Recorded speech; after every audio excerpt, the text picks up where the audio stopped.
Hi guys! Naririto ako ngayon sa isang bahagi ng Hong Kong na medyo malayo sa kabihasnan, parte ng Yunlong at malapit na rin sa China at sa airport. Ang destinasyon ko ngayon ay going to Sweet Gums Woods dito sa Taitung na malapit sa Organic Eco Park. Ang Eco Park kasi ay isang farm na tinataniman ng mga strawberries. By season, pwede rin mga flowers at mga vegetable na inaangkat. Sa kadalihanang malayo ito sa kabihasnan at probinsya. Talagang dito yung farm ng bawat inaangkat mula dinadala sa city. So bago tayo makarating sa Sweet Gums Woods, marami muna tayong matadaanan at samahan ninyo ako sa aking pamamasyal sa araw nito at hopefully na mag-enjoy kayo sa pupuntahan natin sa mga mapupulang mga dahon dito sa Taitung during winter.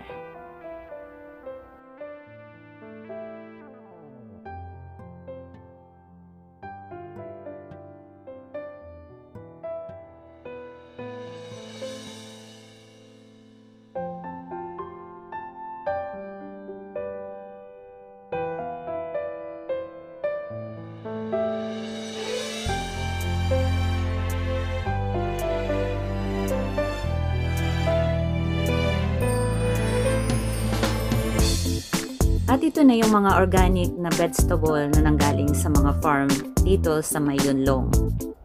May pagmamalaki nila ito. At kahit kami sa panahon na wala pang pandemic, ay nag-i-enjoy kami pumunta sa farm para mamitas at bumili ng mga vegetable o kaya mga strawberries kung ano yung mga season dito.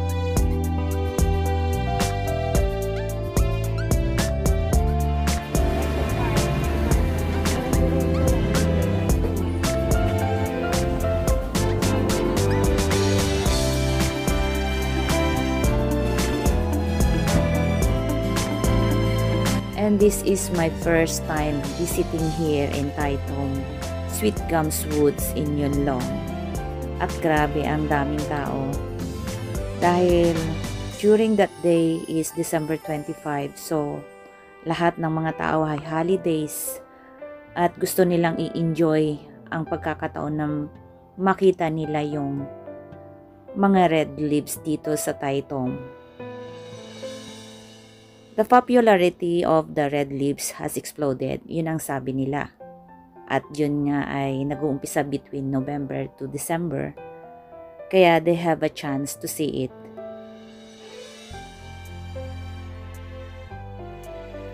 The numbers of visitors growing and very crowded. However crowded or not, the Sweet Gums Wood is definitely worth a visit.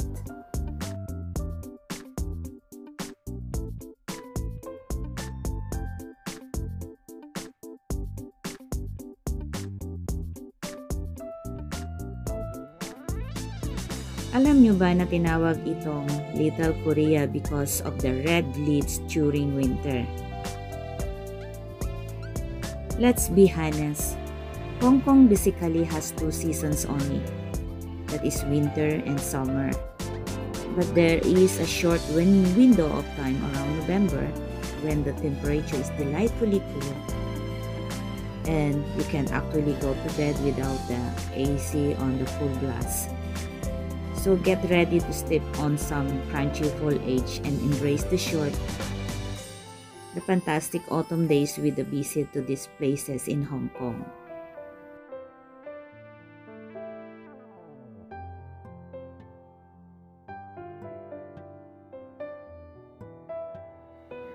You might see a couple of sweet gums trees along the way.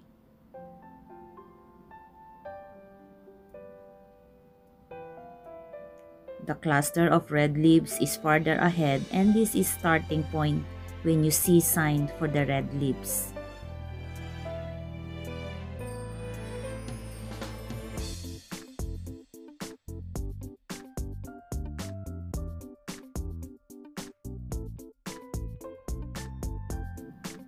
Sweet Gums Woods sounds like something out of a fairy tale because come winter, these woods in Taitung, this is truly magical and breathtaking.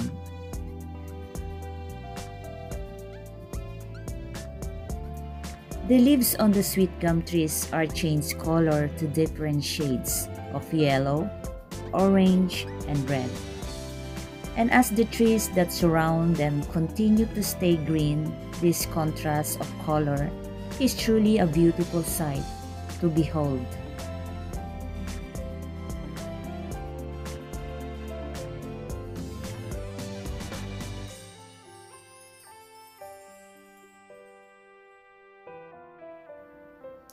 The best time to see the leaves change color on the sweet gum tree is between November and January. But mid to end December is probably the best time as the leaves turn a bold red color during this period.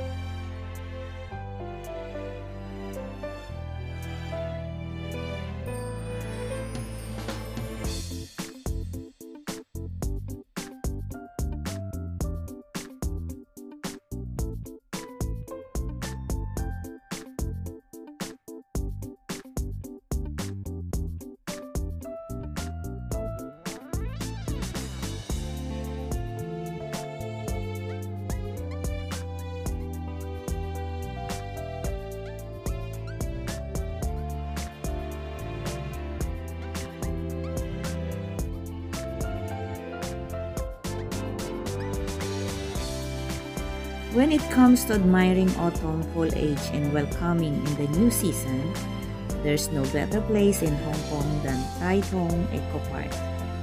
A seasonal tradition for many Hong Kongers, nature lovers, and photography junkies alike, this Yuen Woods allows you to experience the bursts of red among the treetops.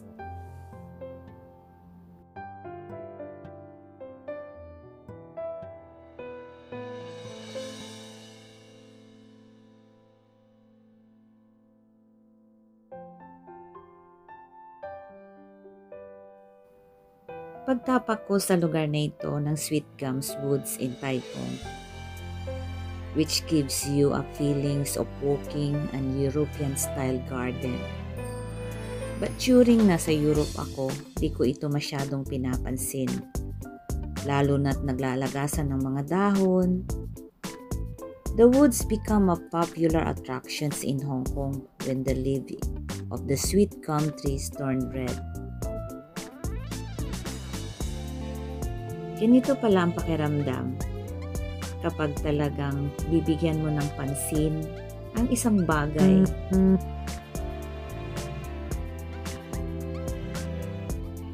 at iyong dadayuhin para lamang masilayan ang ganda nito. Sa bagay, hindi pa uso sa panahon noon ang pag-vlog, ang pag-YouTube, kundi sa panahon lamang na ngayon na interesado. Kaya siguro yun din ang dahilan kung bakit naisipan kong puntahan ang mga lugar na hindi ko napupuntahan.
I know that leaves changing color may not be such a big deal for those who live in Northern Europe or North America, but for those living in Hong Kong, it really is a rare sight.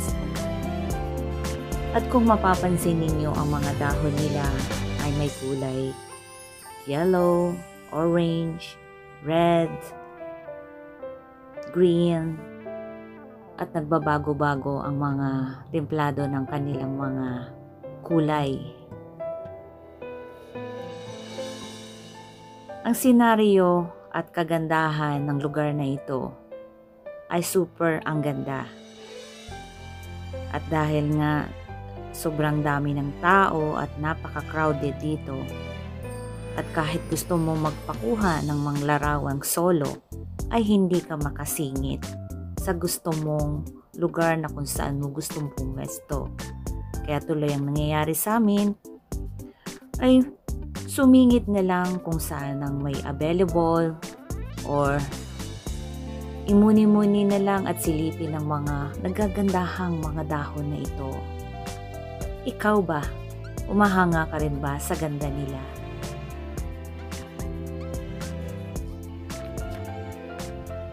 Kung tatanungin nyo, why does that leaf turn red? In addition to chlorophyll, the cells of the leaf also contain yellow is carotenoids, and red is anthocyanin. Mahirap ipaliwanag at pag-aralan, pero naispatan ko at nabasa ko. Kaya sila nagbabago dahil sa tatlong uri na pinagsama-sama.